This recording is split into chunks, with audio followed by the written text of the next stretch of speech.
Costa Rica 2050. Muy buenos días, bienvenidos a Costa Rica 2050, con ustedes Eduardo Brenes. El día de hoy, 14 de mayo estamos. El día de hoy, 14 de mayo, en una semana realmente importante para el sector editorial de lectura, puesto que estamos celebrando en San José la Feria Internacional del Libro en su 20ª edición. Y a la vez, pues hoy era mi interés esta semana de dedicarle estos programas a este tema que normalmente no se cubre muchísimo en la prensa y que creo que es un sector importante del cual y que hay muchísimo de qué hablar. Para eso tengo de invitados a Carlos Aguilar, editor independiente del sello editorial Perro Azul, un avesado editor de hace muchísimos años, amigo también, a quien invité por su amplio conocimiento del mundo editorial desde lo que se conoce como sector independiente o sector privado en ese mundo. Y también otro gran amigo, escritor, poeta, y editor de una editorial estatal, en este caso de la EUNED, que es de la editorial de la Universidad Estatal a Distancia, Gustavo Solórzano Alfaro. Bienvenidos, Carlos, bienvenido, Gustavo. Buenos días. Buenos días, Eduardo. Muchísimas gracias por la invitación. Bueno, pues entremos de lleno a hablar. Estamos celebrando la 20ª edición del Festival Internacional del Libro en Costa Rica. 20 años de estar celebrando. ¿Ustedes han vivido las 20 ediciones de la Feria del Libro?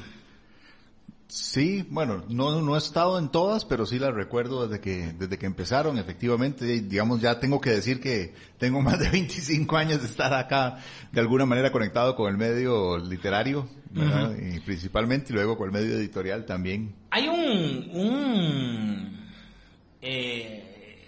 algo que normalmente se dice sobre que Costa Rica la gente no lee. Y bueno, ya hay algunos datos que realmente de unas encuestas del Ministerio de Cultura, casualmente en un esfuerzo interesante que yo siempre lo he rescatado del Ministerio de Cultura, de tratar de cuantificar cuánto aporta económicamente el sector cultura en sus diferentes ramas a la economía costarricense, porque siempre se ha visto la cultura como algo extra, como algo, como un postre, y no, o sea, es lo que se conoce normalmente en el mundo entero como la famosa economía naranja, ¿verdad? Es esa economía de la creatividad que abarca muchos campos como el cine, el teatro, la danza, la literatura y todo lo que se genera alrededor de eso. Y realmente en Costa Rica es muy importante ese sector naranja, es importante y es un sector además que puede crecer muchísimo más y aportar al país, y eso es importante. Algunos me dirán, es que eso es verlo desde una perspectiva meramente economicista. Pues sí, pero también es hacerle ver a la gente lo importante que es ese sector, ¿verdad? Para el país en general, no solo desde un punto de vista espiritual, digamos, sino también desde un punto de vista económico. Y bueno, realmente los datos que nos hablan de los libros, de la cantidad de libros que la gente lee, son un poco alarmantes, diría yo. O sea, digamos, por ejemplo, en Costa Rica en general, solo un 43,2% de los costarricenses encuestados dijeron que leían. Y yo dudo mucho también de este dato de que a veces la gente no quiere parecer inculta y dice que sí lee. Así que yo ese dato lo pongo un poquito en tela de duda de que puede ser un poquito menor. Y además ahí está incluido el que lee por estudio, por esto y lo otro, y no necesariamente por placer. ¿Qué opinan ustedes de la lectura en Costa Rica? Bueno, ahí creo que habría que tocar dos puntos. Uno sería que señalás sobre la cantidad de lectores, que siempre es problemático dependiendo de dónde se observe. Siempre he considerado que es muy común que digamos que en el pasado era mucho mejor y se leía más, cuando es todo lo contrario. Exacto. Evidentemente, históricamente hay un proceso de alfabetización que podríamos afirmar entonces que hoy leemos más. Claro. Pero vamos a esta situación. ¿Qué significa ese 43%, verdad? ¿Desde qué punto de vista? ¿Según qué objetivos? ¿Según qué intereses? según qué cosas podamos determinar. Por ejemplo, hay alguna, en el mercado editorial, hay editoriales evidentemente que les interesa el mundo de la literatura propiamente, poesía, cuento, novela, ensayo, pero evidentemente el mundo del libro es también muchísimo más amplio, ¿verdad? Exactamente, o sea, el libro no es solo literatura. En el caso de una editorial estatal, por ejemplo, en este caso de la UNED, bueno, pues produce una línea de interés general donde hay ciencias sociales, humanidades y literatura, por supuesto, que es su fuerte, y hay toda una línea de textos didácticos. O sea, la UNED tiene, por ejemplo, muchísimo libro de texto, suple muchísimo libro de texto. Sí, la línea más grande es la línea editorial siempre, ¿verdad? Pero que digamos en un año un buen año que se hayan producido 100 títulos, puede haber 60 de interés general y 40 textos didácticos. En este caso, entonces también, bueno, como institución estatal tiene que hacer convivir ambas líneas, ambas posibilidades. Pero bueno, eso nos llevaría a plantearnos todos esos intereses o esos objetivos, ¿verdad? ¿A qué llamamos lectura? ¿Cuáles son los objetivos? ¿Con qué interés? ¿Qué es lo que queremos que la gente lea en una sociedad, en una determinada cultura? ¿Hacia dónde se está llegando? Y el tema de las métricas, de las medidas es muy importante. El ministerio ha venido haciendo algunos esfuerzos en los últimos años por medirlo, pero todavía nos falta muchísimo. Sí, yo siento que, y Carlos, ahorita te voy a preguntar a vos sobre este tema, pero yo siento que ese es otro tema. Lo que no se conoce no existe. O sea, lo que no está no va a existir. Y mientras no sepamos en qué, y además yo siento que ha habido una visión un poco romántica del tema de la lectura, y un poco en eso que vos señalabas, ahora se lee más definitivamente, o sea, la alfabetización ha sido clara a lo largo de los últimos 50 años como ha ido aumentando, y eso indica que más gente lee. Siento que hay otro factor que ha cambiado mucho también el tema de la lectura, que es, y digamos nosotros que somos generacionalmente parecidos, a nosotros nos tocó mucho el mundo de la televisión más que del internet, y el internet ha obligado a la gente a leer un poco más, porque la televisión no te obligaba a leer. Y el internet sí te obliga a leer. Sí, hay un cambio definitivamente en la percepción. De los 90 en los tardíos en los modos de lectura, definitivamente. El otro punto que tocabas, tal vez para no dejarlo de lado, era cuando hablabas de economía naranja, es que efectivamente en el ámbito estatal es complicado hablar de estos temas. Claro. Y hay de alguna manera una visión romántica todavía, que está muy bien porque hay un interés y debe existir ese interés por llevar la cultura, el conocimiento, las ideas. Sí, más allá de que sea exitoso comercialmente. A todos los ámbitos posibles. Y si el Estado es sólido y es fuerte y permite financiar eso, bienvenido, adelante, y ojalá que tengan los mejores resultados posibles. Pero cuando el Estado pues flaquea en muchos aspectos, cuando la plata no es inagotable, evidentemente, y es necesario ver ciertos resultados, es importante empezar a verlo, porque además convive con un mercado. Entonces, por más que quiera tener una visión idealista, que es muy loable, no puede abstraerse de un mercado. Ahora, y eso es importante analizarlo. Voy a volver con vos sobre ese punto, me interesa, pero Carlos, desde el punto de vista independiente, las editoriales independientes, ustedes están más limitados de lo que pueden editar y producir, ¿correcto? Buenos días, Eduardo. Mira, las publicaciones independientes, digo, en el caso nuestro, nosotros tenemos 20 años de estar trabajando independientemente, que vinimos a llenar un vacío justamente porque las publicaciones antes se daban, por lo menos en el ámbito en el cual nosotros nos movemos, que es la literatura y el pensamiento, filosofía, ensayo político. Las oportunidades para publicar eran pocas, eran escasas. Entonces, Perro Azul sale como una alternativa para gente que andaba ahí un poco al margen, un poco deslindado de dónde podrían o dónde no podrían publicar. ¿Te referís del mundo editorial, digamos, más oficial? Exactamente.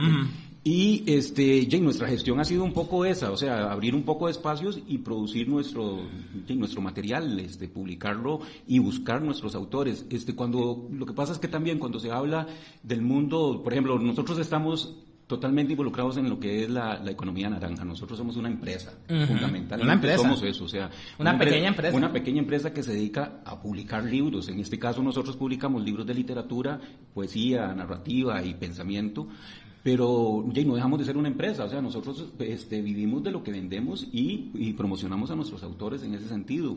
Entonces, cuando se habla de los porcentajes de lectura, por ejemplo, los porcentajes de lectura son tan, ¿cómo te digo?, tan manipulables como podría ser cualquier tipo de encuesta o información. Sí creo que ese 43% tendríamos que segmentarlo muchísimo, o sea, de qué es lo que estamos leyendo. Sí, aquí casualmente, y que dicha, que lo mencionas, porque aquí viene segmentado también por diferentes criterios, ¿verdad? Por ejemplo, tenemos las regiones en donde se lee, y entonces ahí vemos diferencias abismales, por ejemplo, de cómo, por ejemplo, en una región central, estamos hablando del Valle Central, ese 43, que es el promedio nacional, sube a un 46, tampoco mucho, un 46,4, entendiendo que el 80% de la población está en el Valle Central y que se supone que es la más educada, pero tenemos como el Pacífico Central, por ejemplo, se lee un 25,9%, ¿verdad?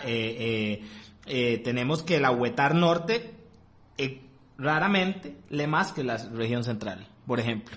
O sea, la región central lee 46,4 y la Huetar Norte 46,5. O sea, una décima, pero es interesante ese elemento de por qué en el norte se lee más. O sea, y indica también cuestionarse los números, y por esto los números también tienen que estarse validando constantemente. Estos son datos de hasta el 2016. Pero hay que preguntarse si el ministerio ha seguido haciendo este elemento. Cosas interesantes también en los grupos de edad que leen, por ejemplo, tenemos que el que más lee es el grupo de 12 a 17 años. Colegio, escuela. Sí. Probablemente está tomando en cuenta que básicamente los escolares van a responder que sí leen.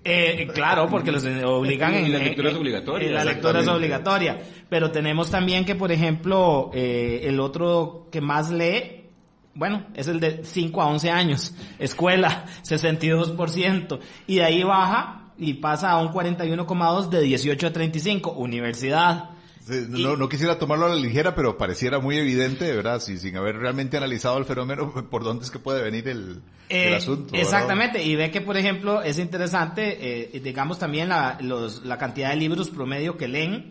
En Costa Rica se considera que un costarricense promedio lee 5,6 libros al año. Aquí, como te digo, son datos que hay que analizar muchísimo, porque aquí está incluyendo de que el libro que me puso la maestra, el libro que me puso eso, que eso obviamente está subiendo ese porcentaje muchísimo. O los motivos por los que lee. O sea, aquí vean qué cosas más interesantes.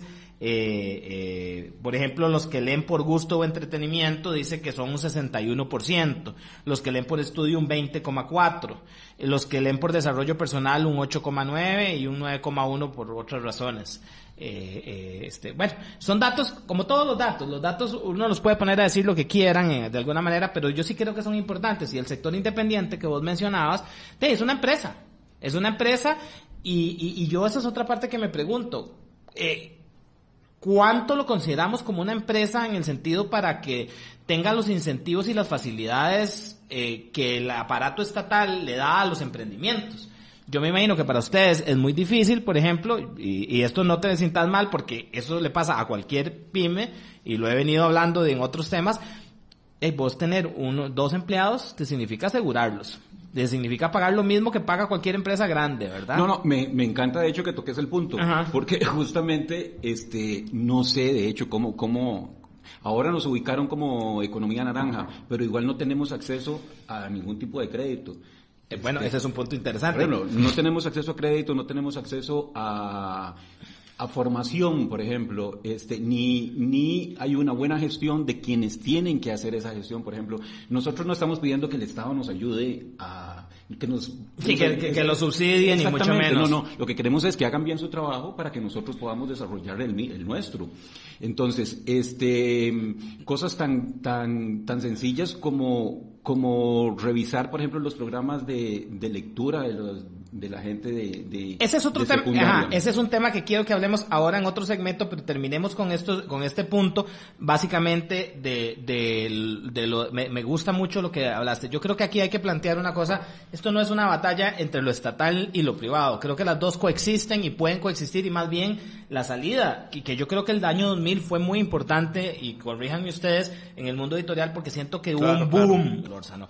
Nos habíamos quedado en el primer segmento hablando del tema de los editores independientes, de que el mundo editorial creció en el año 2000 en adelante, hubo un boom, y que surgieron muchas editoriales que vinieron a oxigenar, siento yo, a aquel esquema que era solo las editoriales estatales. Digamos, en 1958 se había fundado la editorial Costa Rica, Y ahí poco a poco las universidades fueron agregando sus departamentos editoriales, ¿verdad? Sí, podríamos decir que el sector estatal editorial en Costa Rica responde a la Segunda República.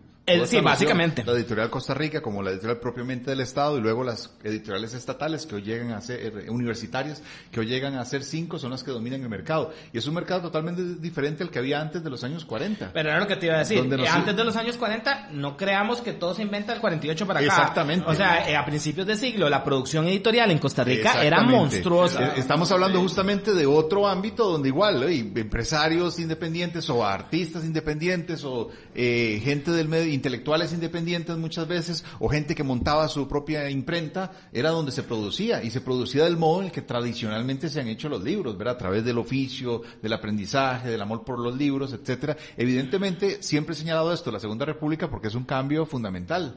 Y hoy muchas veces decimos, es que en Costa Rica no hay edición o no editamos. Claro, hasta cierto punto, porque ha sido conflictivo todos estos años, pero antes teníamos una gran labor. Y perdonan para citar algo, porque tal vez Carlos no lo va a decir, pero ciertamente, o sea, a partir de finales de los 90 y principios del año 2000, el sector independiente y Carlos Aguilar y Perro Azul, y sí, aprovecho para decirlo, es pionero en ese sentido. Justo hace 2 días estaba escribiendo sobre esto y hoy casualmente pues estamos acá conversando al respecto, porque yo he sido muy crítico de los dos sistemas. O sea, yo apoyo totalmente la edición desde todo punto de vista, entonces señalo los puntos positivos de la edición estatal y los negativos constantemente. Igual siempre he señalado también los puntos que considero positivos y los negativos de la edición independiente. Pero sí, Carlos y Perro Azul fue pionero y hay una transformación radical en los últimos 20 años gracias a eso. Perdona, yo creo que, digo, y vos lo has expresado mucho en diferentes ámbitos. Yo creo que la generación de pensamiento de tanto de los intelectuales como de los artistas y pensadores no tienen que depender de que el Estado los financie. O sea, de ahí la independencia de los intelectuales. Sí. Justamente de ahí la importancia de las editoriales independientes. ¿Por qué? Porque nosotros gestamos nuestros propios recursos. Y te da cierta libertad. Y nos da esa independencia. Y los intelectuales tienen que tener independencia, y los artistas. No pueden haber artistas oficiales. Si yo llego y publico con la editorial del Estado, me estoy vendiendo de alguna manera. O sea, y yo creo que los pensadores tienen que ser muy, muy, muy independientes. Me encanta también que las universidades tengan su propia producción editorial, sus propias editoriales, disculpa, y igual que los colegios profesionales, o sea, todos son generadores de pensamiento, y justamente la discusión se va a generar ahí. Sí, yo creo muy importante eso que vos decís, y vuelvo un poco a lo que mencionabas. Digamos, hay un trabajo pionero de Flora Ovares y Margarita Rojas, en donde han analizado mucho la producción, ¿verdad? Literaria, de todo tipo. Yo soy un gran lector de hemerotecas, por ejemplo, y de publicaciones, y a mí me sorprende ver, o sea, que a veces se ha querido pensar como que del 48 para acá es que surgieron aquí el interés por los libros y por las publicaciones, y solo desde una vía estatal, y no es así. O sea, uno ve la producción, yo tengo, digamos, del año 1900 a 1930 y resto, 40, digamos, la producción editorial en Costa Rica es monstruosa, de periódicos, de revistas, y hay de libros, y hay colecciones. Joaquín García Monge es un ejemplo de un editor independiente, claro, digamos, ¿verdad?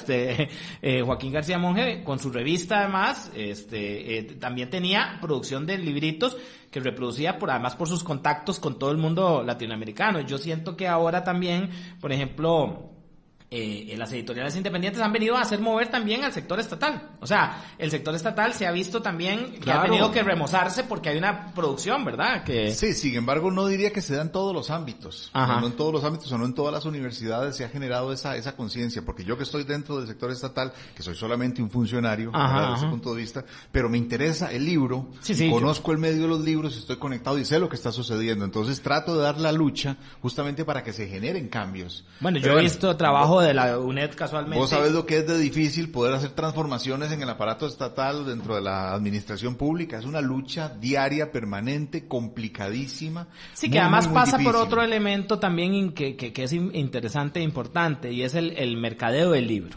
O sea, el que el libro no se quede, porque, por ejemplo, y hablemos de la feria. La feria es un espacio importante de encuentro, de esto y de lo otro.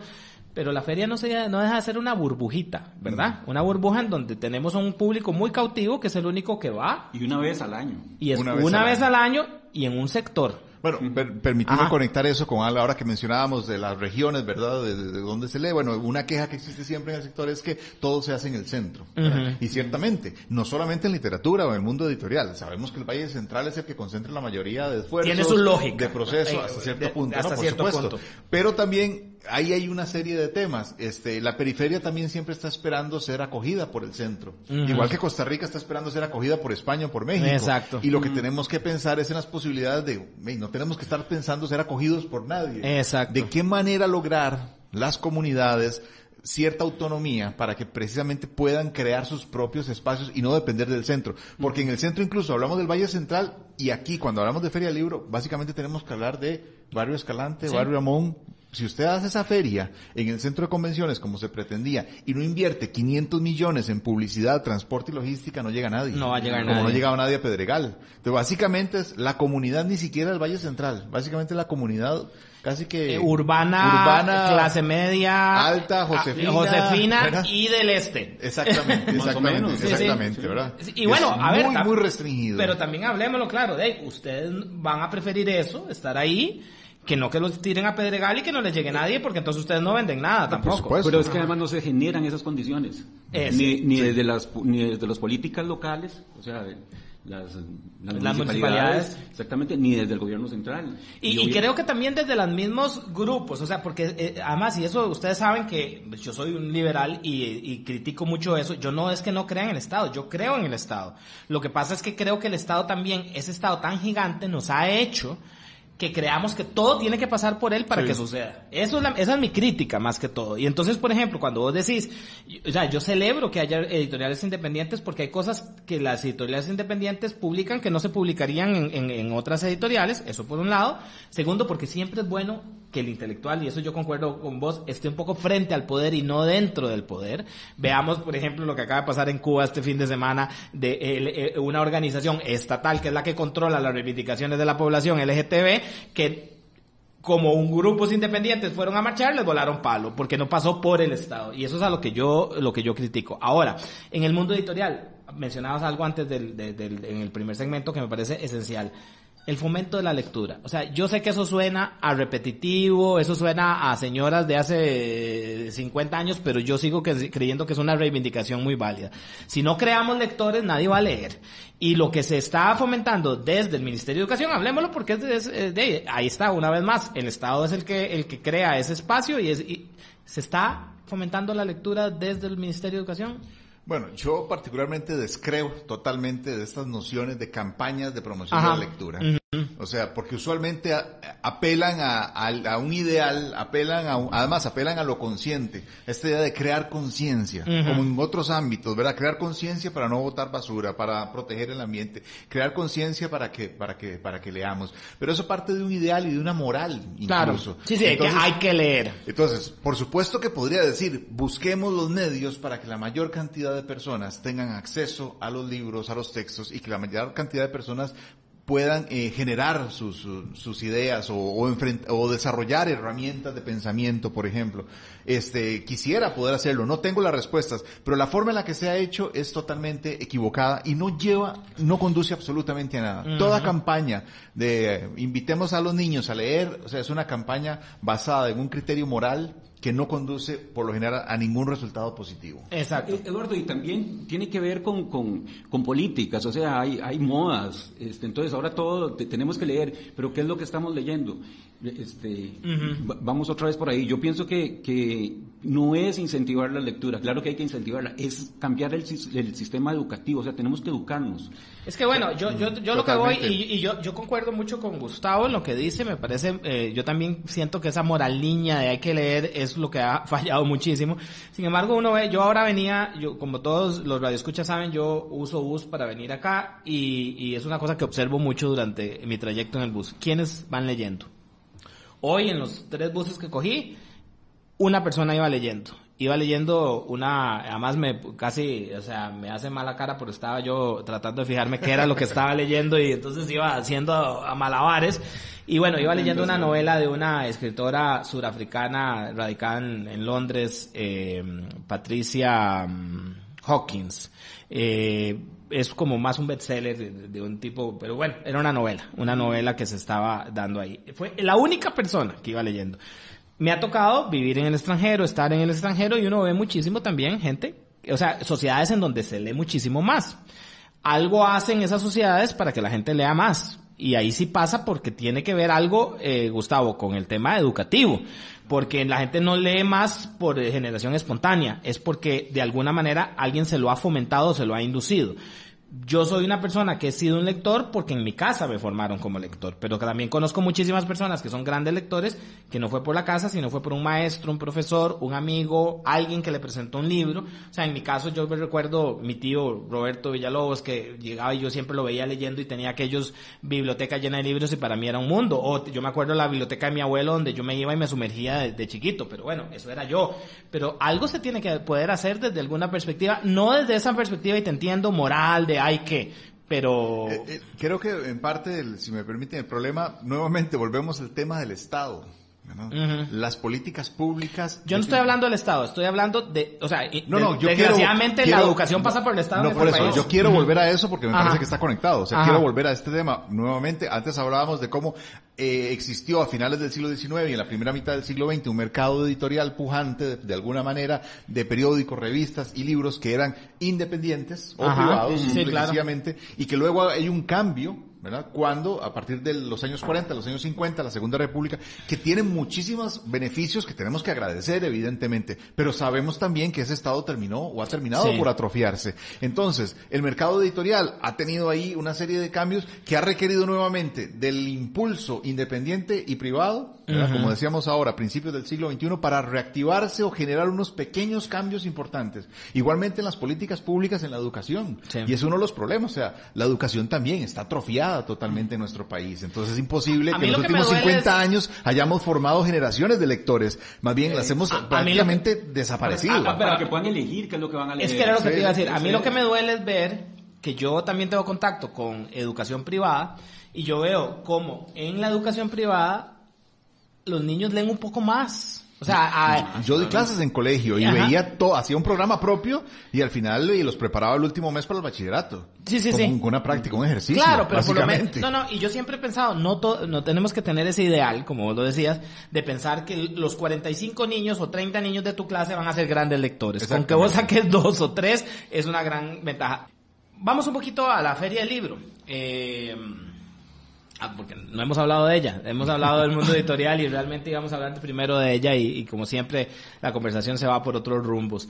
¿Es la Feria del Libro un espacio donde, se encuentran los editores, los que producen libros, los escritores, los burócratas de la cultura, que son los que la organizan también?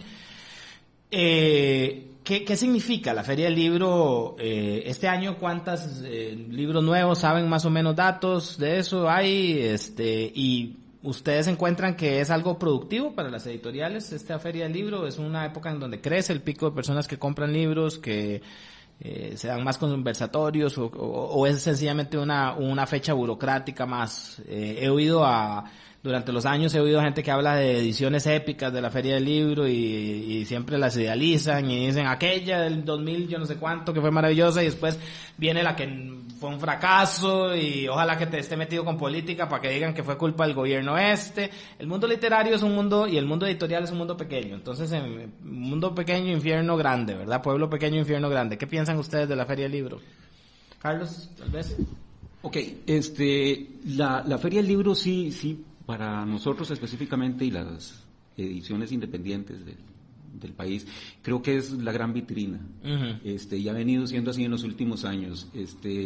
Nosotros específicamente, Perro Azul, hemos estado trabajando prácticamente para la feria porque es la vitrina, es cuando llega todo el mundo, es cuando llegan los amigos. Se prepara el trabajo para que sea el gran momento de exposición. Exactamente, nosotros presentamos nuestras novedades en ese momento, tenemos nuestros conversatorios, presentaciones de libros, crítica de libro, y nos encontramos, como decías vos, es el encuentro encuentro con los intelectuales, con los escritores, con los distribuidores, fundamental. O sea, con los lectores también. Claro, y nosotros que hacemos, que somos independientes y tenemos un negocio, obviamente hacer contactos, ver dónde colocamos los libros, que es el gran tema, la distribución, que eso lo podemos hablar ahorita. Pero la feria en sí para nosotros sí es un momento de visibilidad, ¿verdad? Y que se ha venido dando y ha venido creciendo en los últimos años. En eso sí creo que hay que ser conscientes y claros de que sí se ha venido gestionando eso para que haya más visibilidad. ¿Y qué cosas malas bueno, dame vos tu opinión y después vamos a ver qué fallos le ven a ustedes? Sí, en eso concuerdo. Creo que para todo el sector privado, independiente, pequeño, grande, estatal, universitario, es el mejor momento del año desde el punto de vista de la exposición, la visibilización y las ventas. Creo que no hay ningún otro momento mejor que la Feria del Libro. Ciertamente es un momento que en ocasiones emociona mucho y se celebra mucho por esos encuentros con los escritores, con los amigos, con los editores. Es una oportunidad, lamentablemente es quizá la única oportunidad que tenemos y no siempre, ¿verdad?, está en las condiciones en las que uno quisiera que esté. Uno quisiera que hubiese más esfuerzos de este tipo, de diferente naturaleza, y que hubiese más oportunidades. Pero sí, ciertamente es el mejor momento. En cuanto a las novedades, en el caso de la UNED, este año, pues, como se adelantó a la feria también, todos tuvimos que reducir la cantidad de novedades. La UNED llegó con 40 novedades, 40 títulos nuevos en este caso. Pero sí es el mejor momento que se da. Ahora, Carlos, ¿qué defectos le ves a la feria? ¿Qué crees que se pueda mejorar? Defectos tiene muchísimos, sí. Empezando por toda la gestión en sí, o sea, las condiciones, por ejemplo, para nosotros, para los independientes y para los pequeños trabajadores del libro. Está el formato de la feria, yo creo que está mal planteada. ¿A qué te referís con el formato? La feria es una, ¿cómo podríamos decirlo? La feria es una institución ahí de por sí que la ha venido haciendo durante muchos años en conjunto el Ministerio de Cultura con la Cámara del Libro. La Cámara del Libro es una empresa privada. O sea, responde pero en el fondo es la unión de los claro, del mundo del libro, pero en estos momentos está respondiendo a intereses absolutamente privados por su consistencia en sí, o sea, su junta directiva. Entonces, ¿ustedes forman parte de esa Cámara del Libro? No formamos parte. No hay condiciones para que nosotros formemos parte. O sea, es un grupo, digamos, básicamente de vendedores de libros a gran escala. Desde hace muchos años. Hay de todo.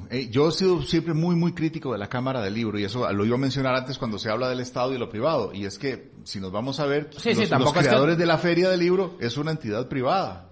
Una entidad privada que en principio uno podría decir, o debería decir, bueno, entonces, ¿dónde está el dinero? ¿Cómo financian? ¿Cuáles son las condiciones fabulosas diferentes a las del Estado? Y por el contrario, yo siempre he dicho que la Cámara es básicamente inexistente. Nunca he logrado entender realmente qué es lo que hace. Es que a veces en Costa Rica, y pasa eso mucho, y yo en eso, que soy bastante defensor de lo privado, digo que lo privado a veces funciona peor que lo estatal. O sea, o se da un taco a taco, ¿verdad? Porque funcionan como empresas estatales. Sí, que al final funcionan con la misma burocracia. Pero para mí siempre ha sido... Vamos, estoy hablando desde un punto de vista de ciudadano, porque tampoco soy parte de la Cámara como tal, aunque la editorial sí forma parte, pero es una opinión como ciudadano. De hecho, el año pasado publiqué un pequeño artículo sobre la feria del año pasado, específicamente donde toco este tema, porque yo he cuestionado a la Cámara y he cuestionado también al Ministerio, que se unió con la Cámara desde el año 2013, esa es una feria exitosa, la del 2013, y luego de ahí una serie de problemas. Pero la Cámara siempre me ha resultado a mí, como ciudadano, lo digo, como un ente medio fantasmal, porque realmente no sé qué es lo que hace, excepto, originalmente, buscar un espacio y alquilar los toldos para vender, como un chinamo cualquiera. O sea, como organizar un turno. Aquí tenemos la nave de ladrillo en la aduana, aquí estos son los espacios, cuestan tanto, y cada quien se acomoda y vende. Y ese era el objetivo. Y no había contenidos en la feria, que ha sido el gran problema. O sea, no hay un guión en la feria, no hay una planeación. Pregunto, ¿y ustedes como independientes o los que no estén de acuerdo con la Cámara, no han buscado formarse entre ustedes, a aliarse, a hacer una asociación? O sea, esa es la riqueza de las fuerzas sociales también, que se organicen entre ellas frente a lo que consideran que está mal. O sea, y no se los hago como crítica, la verdad que sí. Eduardo, el mundo mundo editorial, como vos decías antes, es un mundo, en Costa Rica es pequeño, todos nos conocemos. Entonces, los esfuerzos que se hacen también son muy... Hay muchos egos. Son muy particulares, hay muchos egos, obviamente. Pero también, igual, no hay condiciones para que nosotros, como independientes, también podamos forjar nuestros proyectos a esa gran escala. Sí creo que el ministerio, ahí nosotros sí necesitaríamos un apoyo real del Ministerio de Cultura para, por ejemplo, en infraestructura, para nosotros poder contar con poder nosotros programar nuestras propias ferias y nuestras propias actividades. Pero ahí, perdona Carlos, y estoy totalmente de acuerdo, pero sí se requeriría que el sector entonces llegara de alguna manera organizado frente al ministerio para también poder exigir, ¿verdad? Es que ese es el que punto. Se den las condiciones. Yo siempre he creído una cosa, y te lo tiro, Carlos, es, si ustedes se organizan, obviamente, organizados tienen mucha más voz frente al ministerio. Y dos, yo siempre he creído que los ministerios, más que para hacer, deberían estar para facilitar. Claro. O sea, yo no veo al ministerio haciendo su empresa editorial, o sea, eso además no me gusta por principio mío. Pero creo que ustedes, independientemente, pueden tener una voz mucho mayor. Es un poco como lo que dice Tavo, ¿verdad? Sí, yo he insistido en eso. O sea, yo conozco a todos los del sector independiente y yo digo, o sea, es importante buscar la manera. Uno de los mejores ejemplos es la cooperativa de unas 30 o 35 editoriales independientes en Chile que hacen la Furia del Libro, ¿verdad? Que es es una iniciativa totalmente aparte, ¿verdad? Bueno, imagínate, ahí además están, o sea, haciéndolo bajo el esquema cooperativo, que tiene una serie de beneficios, que tiene una serie de millones, de miles de millones que nos sacan a todos los contribuyentes y que se votan en proyectos de amigotes del poder. Y digamos, hacer una cooperativa es una cosa interesantísima, que podría generarles muchos beneficios. En España está el gremio de los editores independientes también. Hay algo, yo creo que tampoco hay que ser mezquino también con la gestión que se ha hecho desde el gobierno. La Feria del Libro ha mejorado en la medida en que el Ministerio de Cultura se ha ido involucrando. Sí, totalmente. Lo que vos decías antes. Es una mejora sustancial. Claro. Bueno, y eso es bueno decirlo. Por eso la alegría en el 2013, cuando tuvimos a México de invitado y los contenidos fue una transformación, hubo una curaduría y hubo mucho regocijo en el medio porque dijimos, o sea, esta feria parece que está creciendo. Parecía en serio, parecía una feria como vos que has estado en la de Guadalajara, en México. Y señalo algo importante, porque el ministerio y la Cámara ahora trabajan en principio juntos, pero en realidad no se llevan. A la Cámara no le hace gracia la colaboración con el ministerio porque siente que el ministerio es la que hace y le impone las condiciones, pero claro que tampoco va a hacer nada porque realmente el que está poniendo la mayor inversión es el ministerio. Aunque cuando digo esto se han molestado, porque si no, la Cámara pone la plata en esto y en esto y en esto. Bueno, pero básicamente es el ministerio el que ha dotado de contenidos. Mucho por mejorar, pero sí el ministerio ha sido mejoró lo que hacía la Cámara. Claro, algo que yo quiero mencionar también es eso, desde el ministerio también, el espacio que nosotros tenemos como independientes se generó desde el ministerio. Claro. O sea, tampoco es que hemos estado desorganizados también, nos unimos en el momento en que realmente es necesario, pero hemos ido evolucionando. Yo creo que la evolución es lenta. Nosotros aprendemos lento, pero ahí vamos avanzando. Sí, vuelvo a repetir, la gestión ha sido muchísimo mejor cuando el ministerio se involucró. Y yo les digo una cosa, a ver, yo es que creo que a la gente hay que darle las herramientas. Entonces, yo siendo ministerio, que no lo soy, yo pensaría que es mayor inversión para mí invertir en tratar de organizar al sector privado, de ayudarle a darle las herramientas para que se organicen, porque un sector privado organizado puede hasta generar recursos por sí mismo, sí, claro. puede ayudarle más al ministerio a gestionar. Por ejemplo, una cooperativa de editores independientes que se organice, que tenga acceso a crédito, porque es más fácil como cooperativa que cada una de las editoriales, por ejemplo, puede hacer cosas mucho más vistosas, puede aportar más. Entonces yo siento que es que hay que enseñar a la gente. Eduardo, pero también tiene que haber gente que sepa el mundo del libro en el ministerio. Yo creo que ahora en eso se estaba improvisando mucho, y creo que eso que cae y a veces sube en las ferias es justamente porque no hay profesionales que conozcan bien el gremio, el gremio y el sector editorial. Entonces, no existe gente profesional que pueda decir, estas son las necesidades y esto es lo que nosotros requerimos para que se haga una buena gestión. Yo entiendo que también muchas de las ferias que han sido exitosas, Tavo, y te lo lanzo, es porque ese año pusieron a una persona que era muy buena. Correcto, sí. Y hay que decir el nombre también, y por ejemplo en el 2013 fue Karina Salguero, y cuando Karina Salguero ha estado involucrada ha ayudado muchísimo, y yo sé que los esfuerzos que hace el Colegio de Costa Rica, donde estaba Karina antes de ingresar como directora del teatro, que ahora está Álvaro Salazar, Nela Camacho de la SR, estaba Santiago Porras, no sé si todavía está, pero bueno, trabajan con las uñas también, porque es una entidad dentro del ministerio que no tiene ningún tipo de recursos ni de apoyo. Sí, pero es una entidad. 3 personas tratando de colaborar, tratando de hacer, tratando de trabajar, de ayudar. Pero hay otro detalle, esto que señala Carlos, sí, estos picos, ¿verdad? Por los profesionales que puedan aportar o no aportar, y es que la organización de la feria siempre es improvisada. En Guadalajara, cuando estás terminando la feria, tenemos país invitado Inglaterra, y de una vez estamos anunciando con publicidad y de todo que ¿Cuál es el del año país invitado es Brasil. La feria no se detiene nunca, es una organización anual de 365 días de trabajo. Aquí todavía la gente de editores independientes, por ejemplo, que es los que más padecen, los escucha uno que hace 2 días nos reunimos, antes de que empezara la feria. Sí. Todavía están finiquitando cosas, discutiendo cosas, peleando cosas. Desorganización. Porque se reúnen. La programación se hace 3 semanas antes y hay que estar encima. ¿Cuándo nos mandan la aprobación de las actividades? 3 semanas antes, 2 semanas antes. O sea, desorden. Rápidamente, Gustavo y Carlos nos contaban que este año la feria se pegó con un evento que es independiente, pero que se incluyó dentro del programa de la feria, que es Centroamérica Cuenta. Contame qué es Centroamérica Cuenta y por qué se está haciendo este año aquí. Sí, bueno, Centroamérica Cuenta es un festival que se creó hacia el 2013, lo creó Sergio Ramírez y otro grupo de intelectuales de la región, Carlos Cortés de Costa Rica, Daniel Morsinski, el fotógrafo de Argentina, por ejemplo, y es un festival sobre todo de narradores. Pero bueno, es un festival literario, se empezó a organizar y durante 5 años se realizó en Managua, en Nicaragua. ¿Por qué se realiza este año en San José? El año pasado, evidentemente, sabemos la cantidad de conflictos que se presentaron políticos en Nicaragua, fue imposible realizarlo. Este año parece que coinciden dos situaciones, aunque bueno, una no es totalmente clara. Desde hace tiempo se viene anunciando que para agosto-septiembre la aduana iba a estar cerrada por remodelaciones. Sí, eso ha sido como un Eso sigue siendo incierto. No sabemos si sí, pero ya tiene por lo menos 2 o 3 años de anunciarse que en agosto-septiembre se va a cerrar la aduana. Ese es uno de los factores, en principio. Y el otro fue entonces, el ministerio vio la oportunidad, la posibilidad de acoger a este festival y decir, ¿por qué no traer a este festival en pleno, como un invitado internacional y darle realce a nuestra feria? Entonces, Centroamérica Cuenta es un festival literario que se invita a participar en el marco de la Feria Internacional del Libro. Entonces funciona como país invitado y definitivamente pues es una gran oportunidad. Si el evento se llama Feria Internacional del Libro, necesitamos países invitados. Bueno, y los 2 años anteriores no ha habido países invitados. Bueno, y pareciera,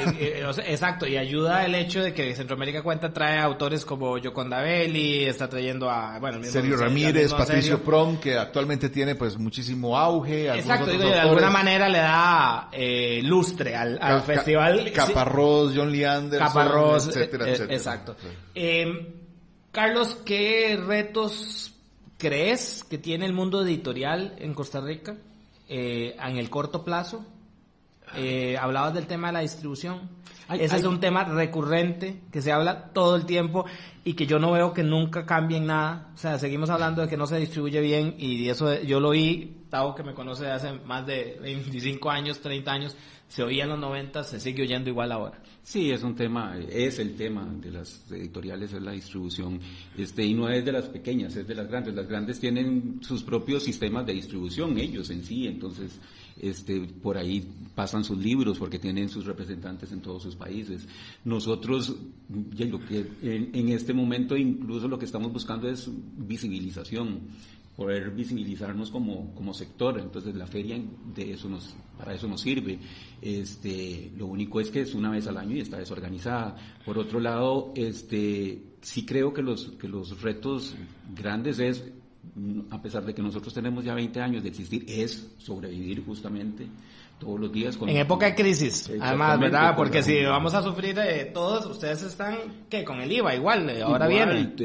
Todo. Y aparte de eso, los insumos todos están grabados, los de producción de libros. O sea, papel, tintas, todo. Exacto. Y por eso, y por el otro lado está lo de la promoción y lo de la distribución, que es un tema que nos afecta, yo creo que a todos, a los grandes y a los pequeños. Y el poco acceso que nosotros tenemos como pequeños y como independientes a estar en las vitrinas de las grandes distribuidoras de libros. Ajá. Porque nosotros, por ejemplo, ni siquiera tenemos un espacio como independientes o como sector en el aeropuerto, por decirte algo, que es la cara por donde entra y sale la gente al país. Otro programa vamos a hablar de que si lo que se produce es lo que interesa o que se quiere leer también, ¿verdad? Porque también por ahí puede andar, pero creo que eso lo podemos dejar para otro programa. Nos quedan 2 minutitos, porfa, un cierre rápido. Quiero dejarles dicho que tienen unas puertas abiertas acá. Me parece interesantísimo que por lo menos una vez cada 2 meses puedan venir y hablemos sobre el tema del mundo editorial. Creo que parte pasa también porque los medios no damos también mucho espacio.